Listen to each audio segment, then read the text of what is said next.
Have you ever looked at your girlfriend, your wife, or even a close female friend and thought, you are not the person I met 3 years ago? It can feel confusing.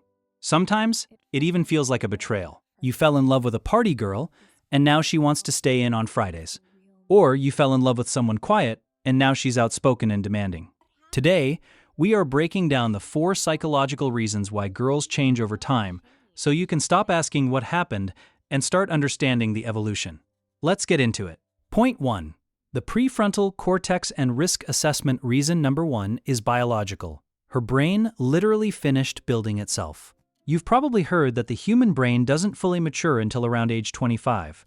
Specifically, the prefrontal cortex. This is the CEO of the brain. It handles long-term planning, impulse control, and consequence analysis.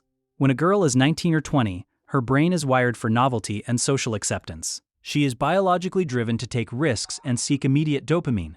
But as she crosses that mid-20s threshold, that executive function kicks in. Suddenly, the carefree girl becomes the planner. She isn't being boring, her brain is simply prioritizing stability over dopamine. If you are still chasing the thrill and she is chasing the future, that's where the friction starts. Point 2. The shift in attachment needs in our early 20s. Attraction is often driven by anxious attachment or the thrill of the chase. We are often attracted to what creates intensity. Drama can be mistaken for passion.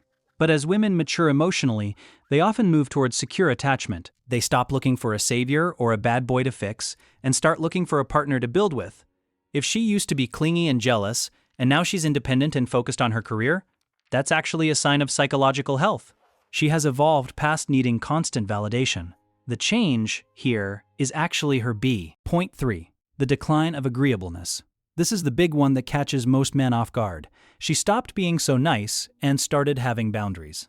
In psychology, there is a personality trait called agreeableness. Statistically, young women often score very high in this. Society conditions girls to be polite, to say yes, and to keep the peace. As a woman gains life experience, she realizes that being a people pleaser drains her energy. She undergoes a psychological shift where she starts unlearning that conditioning. So when she suddenly says, "No, I don't want to go to your friend's house," or "No, I won't tolerate that tone," she hasn't become mean. She has simply developed self-respect. She is pruning the things in her life that don't serve her growth. If you found this breakdown helpful, hit that like button so I know to make more psychology-based videos like this. And let me know in the comments, what's the biggest change you've noticed in your partner over time?